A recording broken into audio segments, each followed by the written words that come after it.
Hoje vamos analisar um caso da primeira metade do século XX. Então, relaxe enquanto vamos para a França.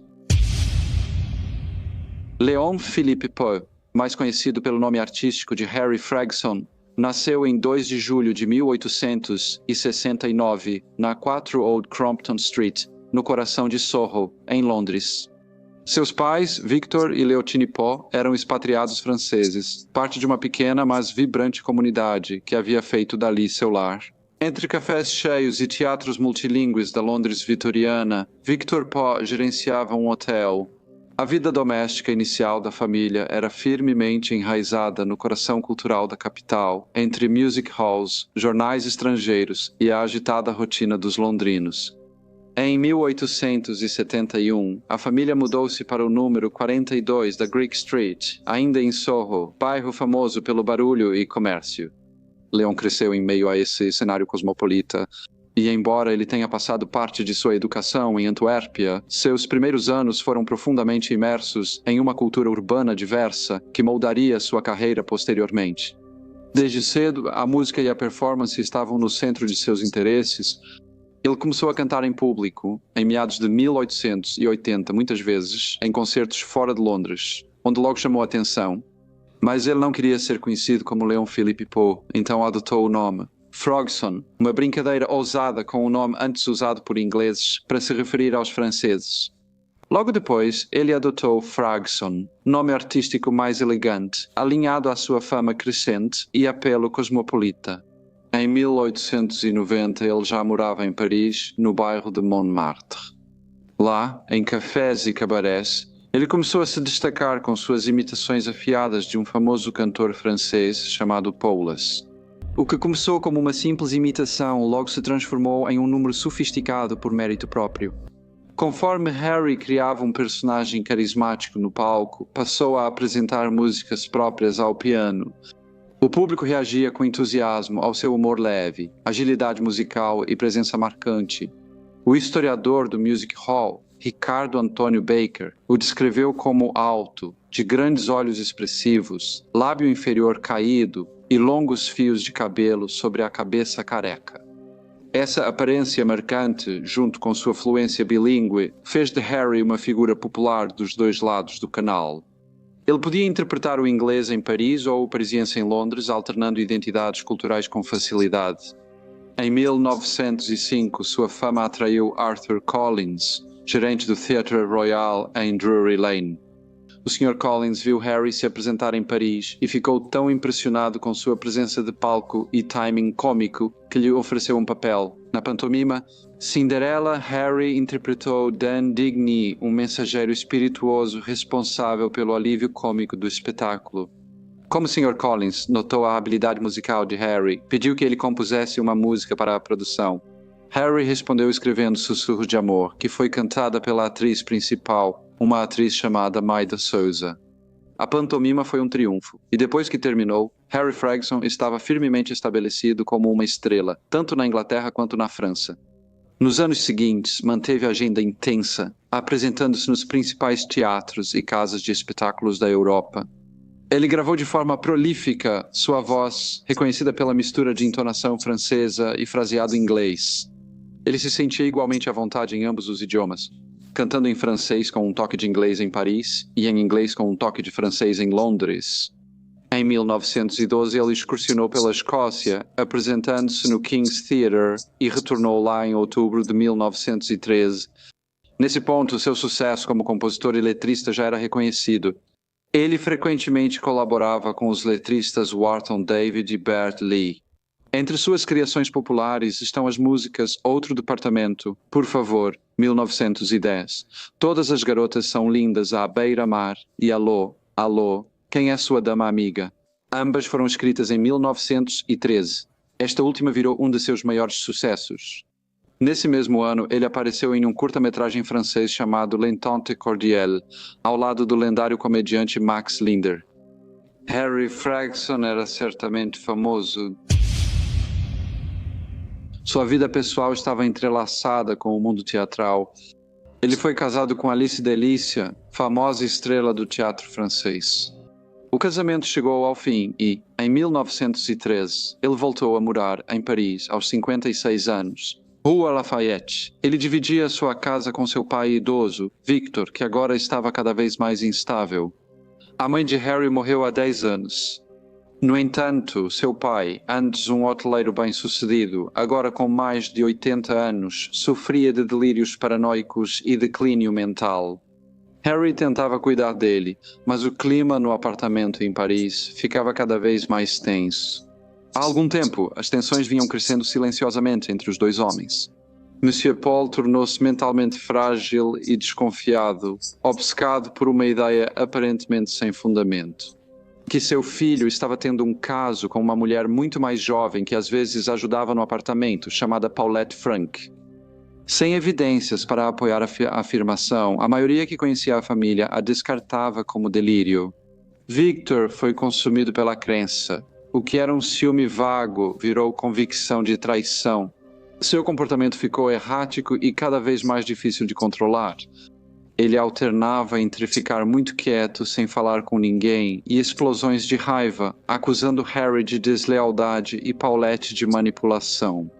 Amigos da família notaram e confidenciaram temer que a mente de Victor estivesse se deteriorando. Até mesmo a madrasta de Paulette expressou sua preocupação, alertando outros de que o humor do velho estava se tornando perigosamente instável. Ela disse que Paulette admitiu ter ficado assustada com o comportamento estranho e imprevisível de Victor. Havia um sentimento comum entre os mais próximos da casa de que a situação piorava rapidamente.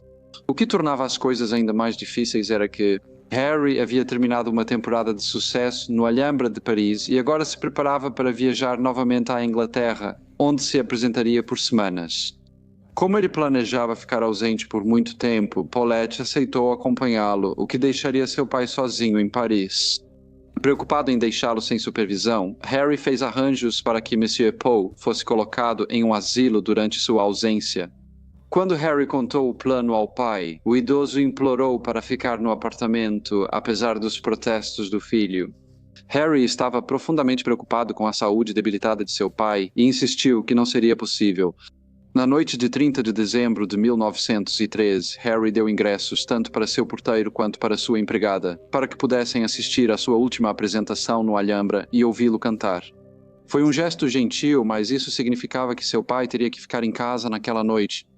Após sua apresentação, Harry voltou para o número 56 da Rua Lafayette. Quando chegou ao prédio, Harry subiu os degraus até a porta. Ele a encontrou trancada. Isso era estranho, pois seu pai geralmente deixava aberta ao sair. Ele tocou a campainha de novo, mas não teve resposta. Lá dentro, o pai de Harry estava à mesa, mas se levantou devagar. Não está claro se ele estava perdido em pensamentos ou se apenas escolheu não responder imediatamente. Mas após uma pausa, ele foi até a porta e a destrancou.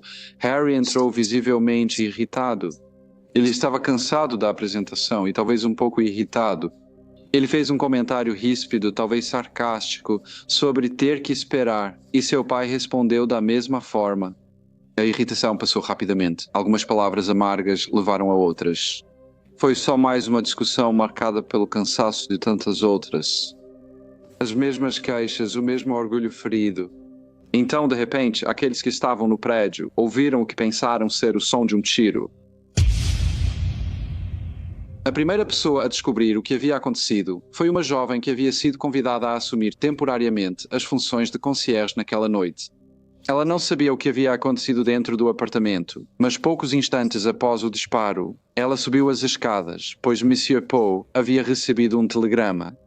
Ela se chocou ao ver o velho abrir a porta e apontar para Harry no tapete.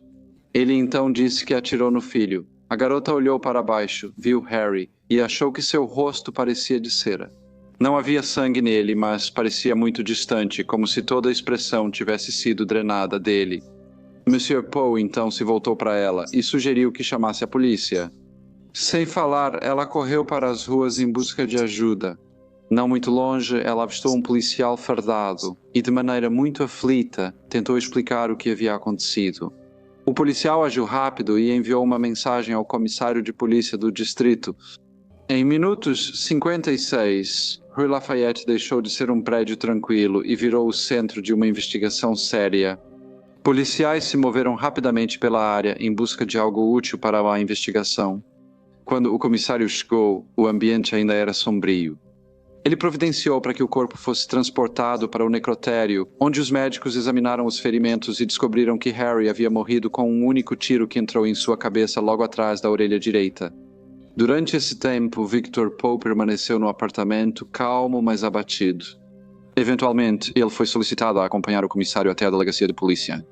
Ele assentiu com a cabeça e então o seguiu, deixando o apartamento para trás, sem resistência. Quando foi interrogado, não havia confusão na voz do velho, apenas uma resignação silenciosa. Ele contou aos investigadores que tinha acabado de jantar quando seu filho tocou a campainha por causa do medo de assaltantes. A porta estava trancada e ele demorou um pouco para se levantar, atravessar o corredor e destrancá-la. De acordo com o relato do Sr. Poe, Harry então entrou no apartamento furioso e começou a acusá-lo de ser um velho delirante que interferia em sua vida. Sr. Poe olhou para o comissário e disse: "Tentei explicar, mas meu filho ficou mais agressivo. Ele me chamou de velho bêbado."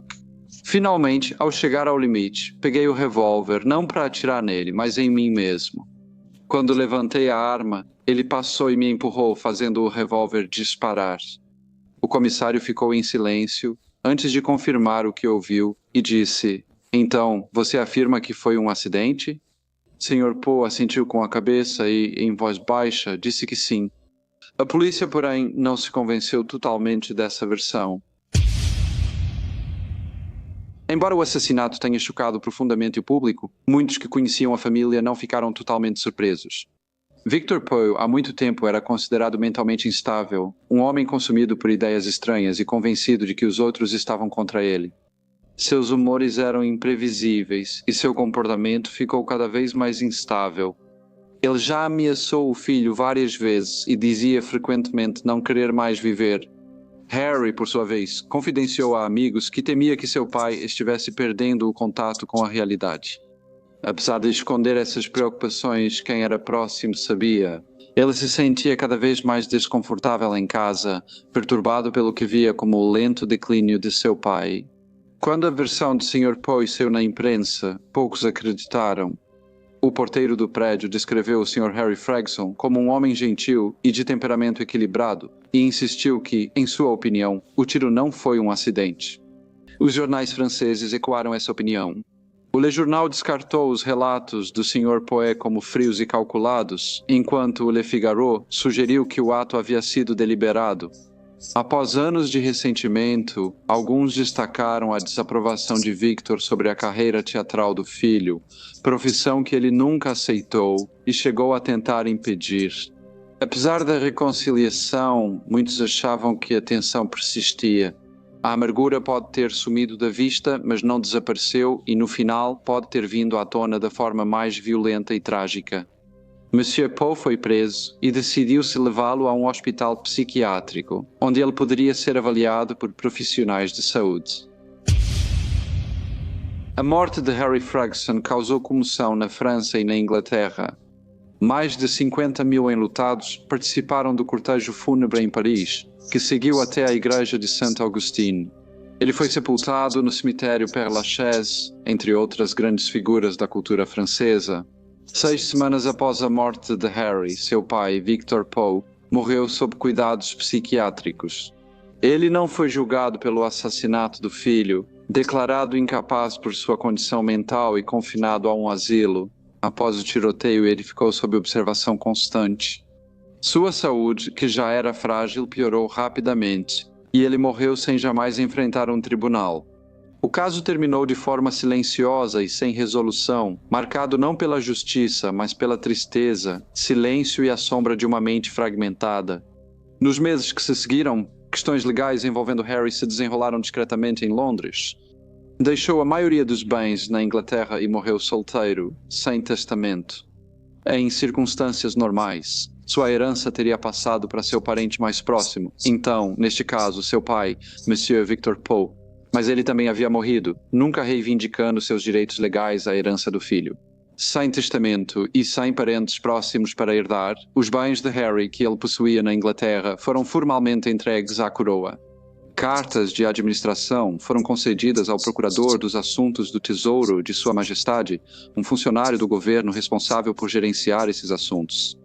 Após isso, algumas pessoas se apresentaram, alegando ser parentes distantes, na esperança de conseguir o dinheiro que Harry havia deixado para trás. Mas, após a investigação, constatou-se que nenhum deles era realmente parente e suas reivindicações foram rejeitadas. Os assuntos de Monsieur Victor Poe também continuavam sombrios e sem solução. Ele também havia morrido sem deixar testamento, viúvo e sem família sobrevivente. A pequena propriedade que ele deixou na Inglaterra, assim como os bens de seu filho, também reverteu para a coroa. Embora sua vida tenha sido interrompida de forma tão repentina e triste, Harry Fragson deixou um legado duradouro. Ele foi uma figura única que conectou duas culturas, apresentando-se com sucesso tanto em Paris quanto em Londres. Sua voz e músicas entreteram milhares, tornando-se parte querida da tradição do music hall. Sua carreira capturou o espírito da época, alegrando e divertindo o público na vibrante era de ouro do music hall. Sua morte trágica trouxe tristeza à sua história e lembra que, por trás do sucesso, frequentemente existem lutas pessoais ocultas. Até hoje, Harry Fragson é lembrado tanto por seu talento quanto pela breve e marcante contribuição ao entretenimento do início do século XX. Olá a todos e muito obrigado por assistirem. Se algum de vocês estiver interessado em ouvir a música de Harry Fragson, poderá encontrá-la no YouTube. Deixem seus comentários ou sugestões. Espero ver todos novamente no próximo Briefcase.